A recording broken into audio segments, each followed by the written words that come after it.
The quiet before the quantum shift. Sometimes right before a major quantum jump, life starts to feel strange. Not chaotic, not entirely peaceful, just different. As if something deep beneath the surface is shifting, but you can't quite name it. Conversations start to sound hollow. The routines that once grounded you suddenly feel irrelevant. Even your old ambitions, the ones that once lit you up, begin to lose their flavor.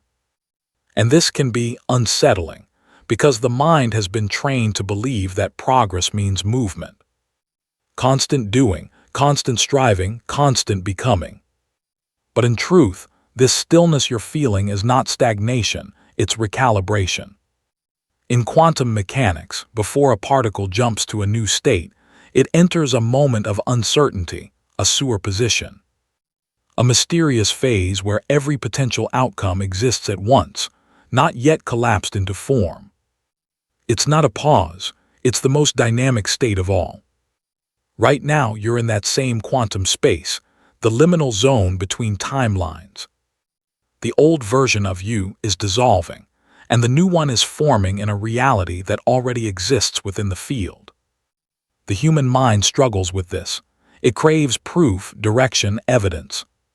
But the quantum doesn't obey those rules. What you're experiencing is the dismantling of the old vibrational blueprint, the loosening of the web that once held your life together.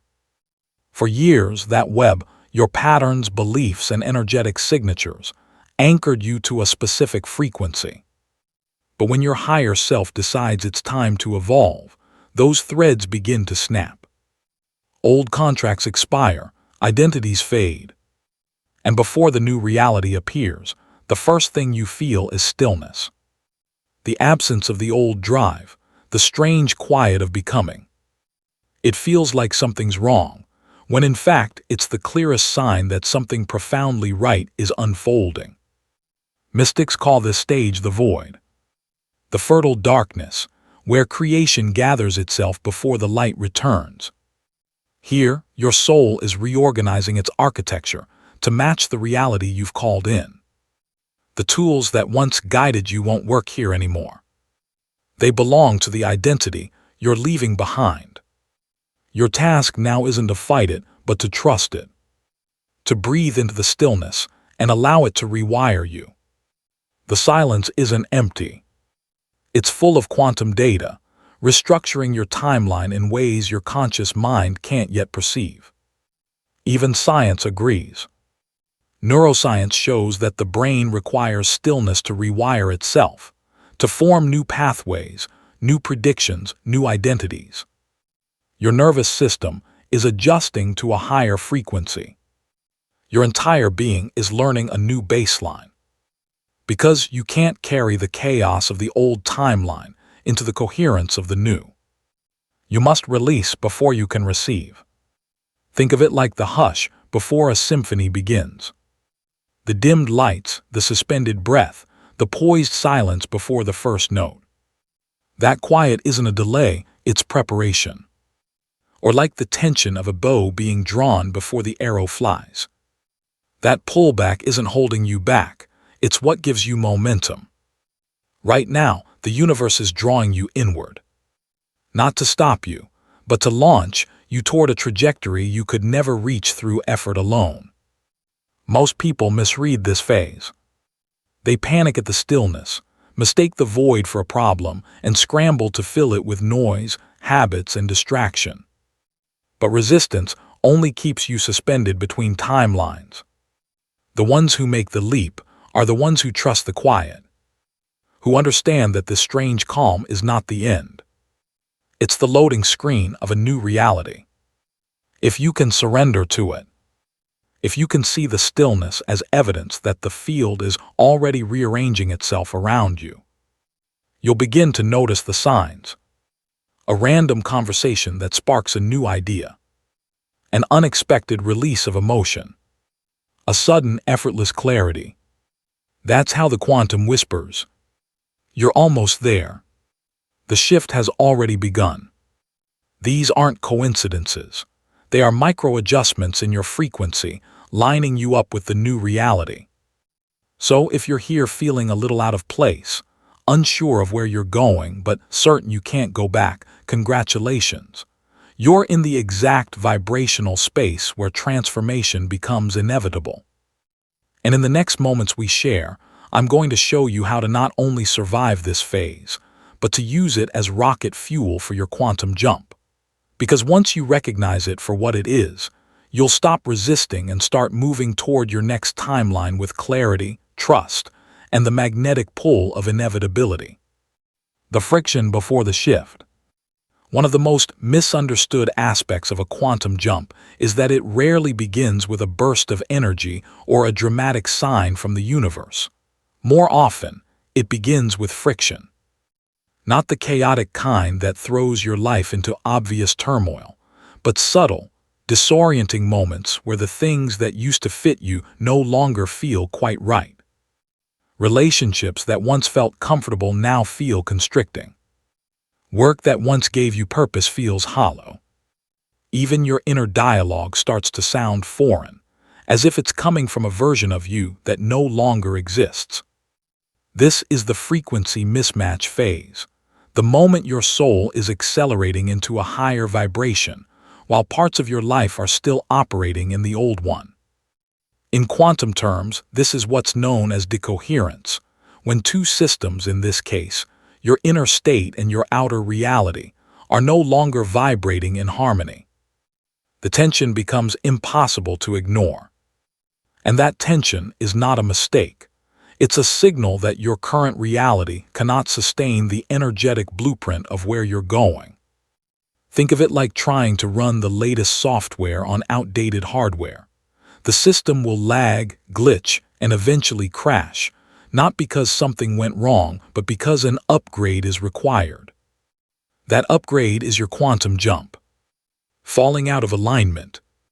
Spiritually, this is where many people start to question everything.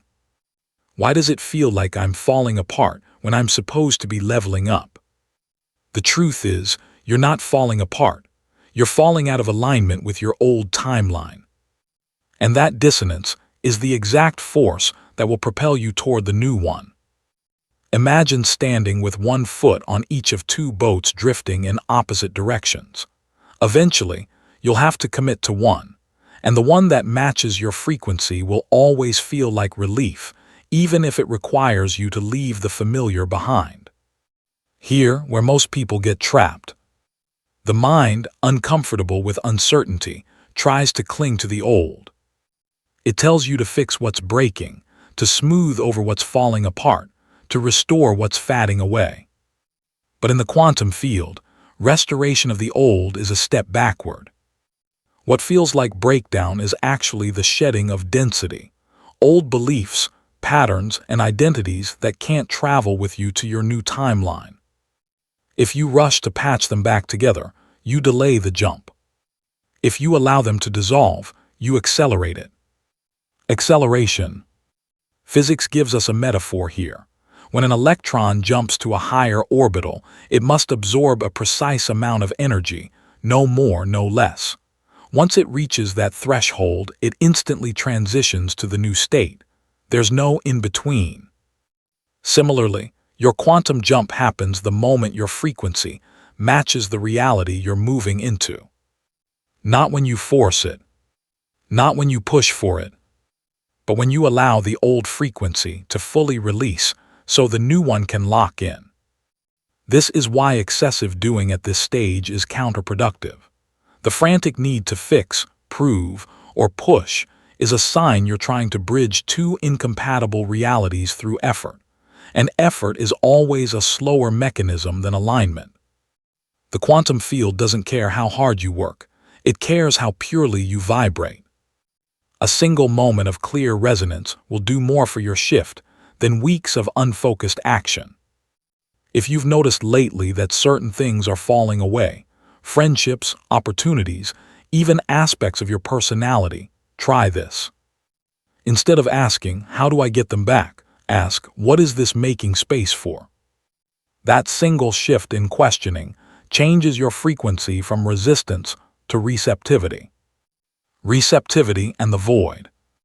In the quantum field, resistance is like static. It scrambles your signal. Receptivity is a direct channel. It calls in the exact timeline already tuned to your desire. And here's the paradox. The more you try to rush this stage, the longer it lasts. Think of it as a necessary decompression chamber between who you were and who you're becoming. In scuba diving, if you ascend too quickly, you get the bends. Your body can't adjust to the rapid change in pressure. Spiritually, the same principle applies. If you try to leap without integrating the energetic changes, your system will pull you back to stabilize. This is why patience, trust, and presence are not passive states. They are active components of the jump. So if right now your life feels half erased, if you're standing in the rubble of what no longer fits but can't yet see what's being built, you are exactly where you need to be. This is not a detour. This is the launchpad. The dissonance you feel is the energy winding up, ready to propel you into the reality that already exists for you in the quantum field. Your only job is to stop gripping the edge of the old boat and let the current of the new one take you. Your quantum jump. Because here's the truth. Your quantum jump is not waiting for the right time, it's waiting for the right you. And the moment you stop trying to fix what's leaving and start attuning to what's arriving, the field will snap into place around you. That's when the shift happens, suddenly, seamlessly, and with a sense of inevitability that will make you wonder why you ever doubted it. Right before a quantum jump, you might notice your emotional world feels amplified, as if someone turned the volume up on every feeling you have. One moment you're buzzing with excitement, certain something extraordinary is about to happen. The next, doubt seeps in, whispering that maybe you imagined it all. This isn't moodiness or inconsistency. It's the emotional signature of a system in transition. In neuroscience, the brain operates on predictive coding. It constantly runs mental simulations of what it expects to happen based on past patterns. Even as your higher self pulls you toward a new reality, your subconscious still clings to the old blueprint, trying to run the outdated program because it feels safer. In quantum terms, this is superposition, the strange, fascinating state in which two or more possible realities exist at once. You are in both timelines, the old one you've been living and the new one you're stepping into. Your emotions become the flicker between them. When you feel surges of hope followed by waves of uncertainty, it's not a setback. It's a sign that your energy is oscillating between states as the field searches for coherence. The stronger the oscillation, the closer you are to collapse, the moment when one timeline becomes the only one. This is why emotional fluctuations before a quantum jump often feel intense.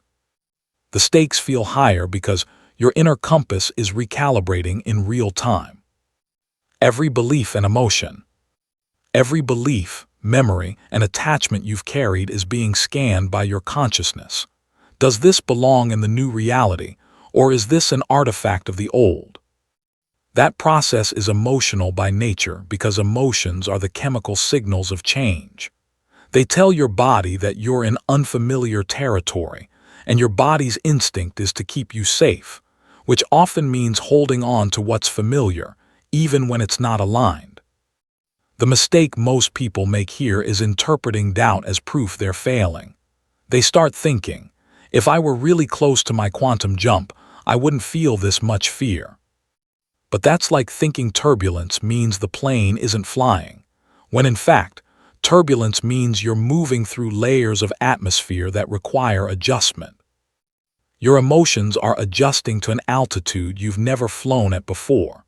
The faster you learn to ride the currents instead of gripping the seat in panic, the smoother the journey becomes. Ride the currents. Here's a powerful shift in perspective. Instead of labeling your emotions as good or bad, see them as energy signatures.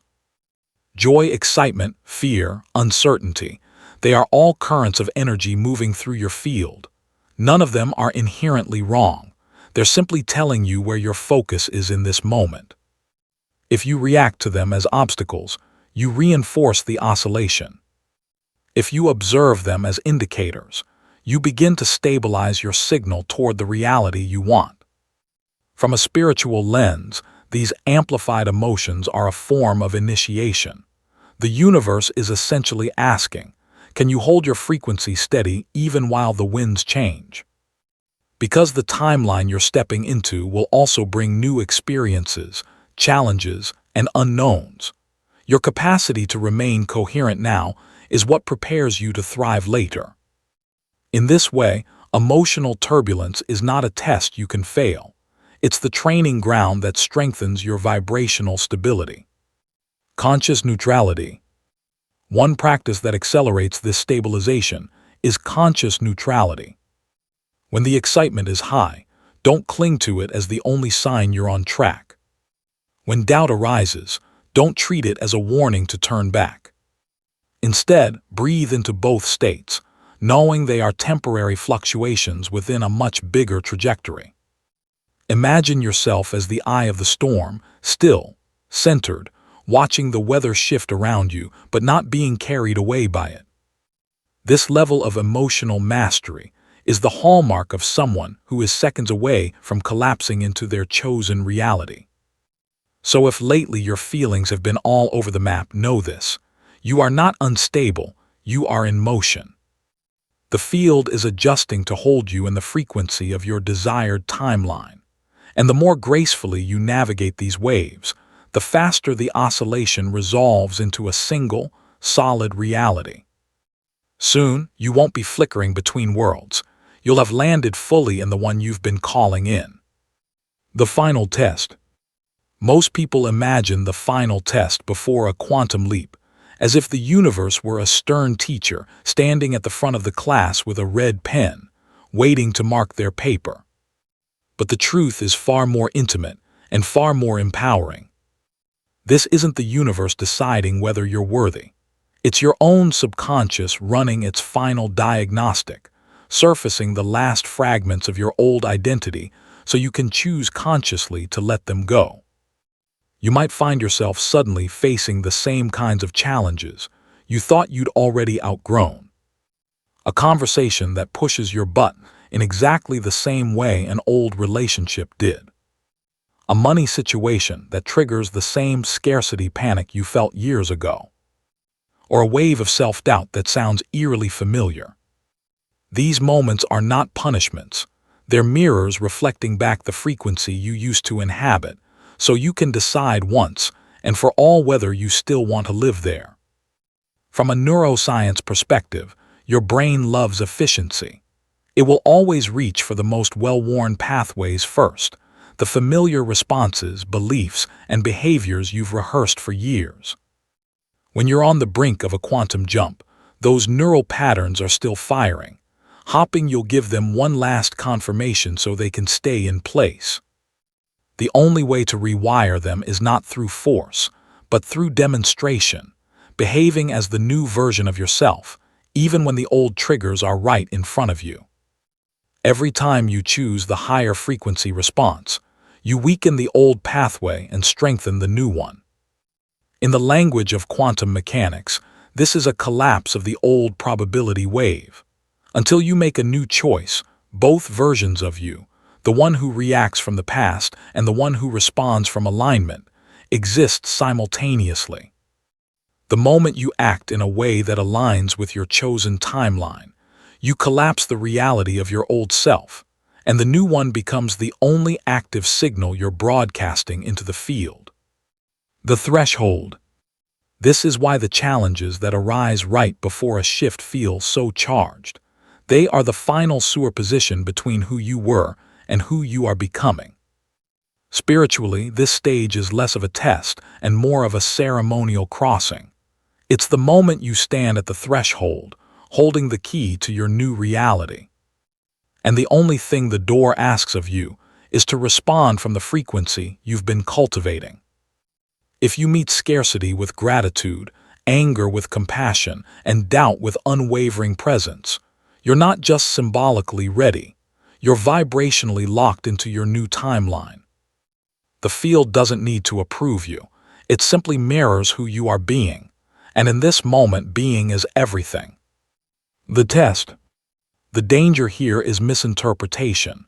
Many people see these resurfacing challenges as proof they're going backward.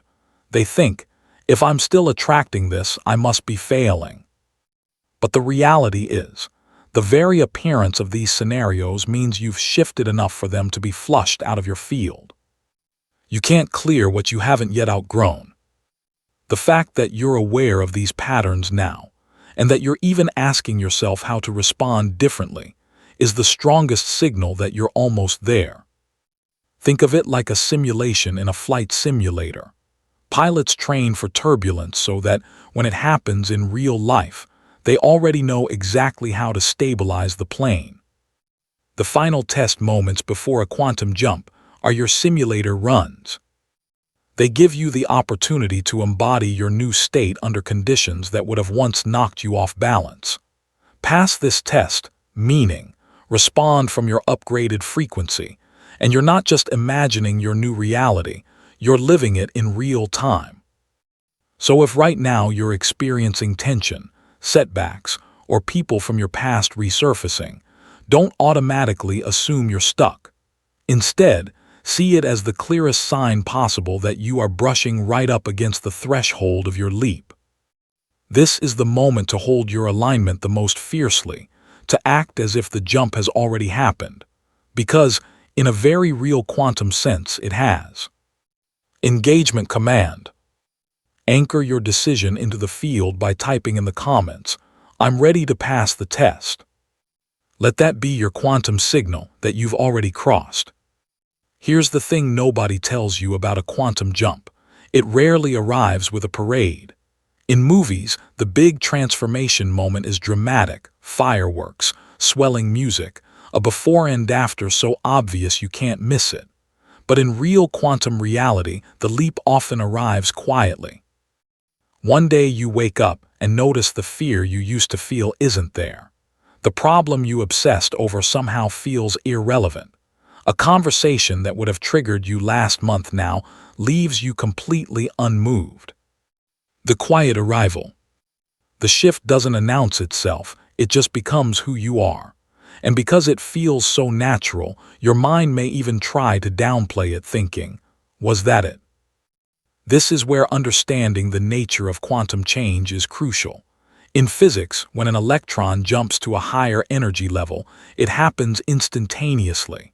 There's no gradual climb, no visible struggle. One moment it's in one orbit, the next it's in another. That's exactly how you shift timelines. The arrival isn't about fireworks, it's about resonance. The old frequency drops away so completely that it's hard to remember why it ever felt like home. From a neurological perspective, this is the integration phase. Your brain has stopped firing the old circuits and started solidifying the new ones. You no longer have to try to think differently, it's simply your default. This is why so many people miss the moment of their leap. It feels like breathing. And that's the point. The version of you who lives in your new reality doesn't see it as a breakthrough, they see it as normal. Spiritually, this quiet arrival is the most powerful confirmation you can receive. It's the universe's way of saying you've matched the frequency so completely, there's nothing left to manifest. You're just living it now.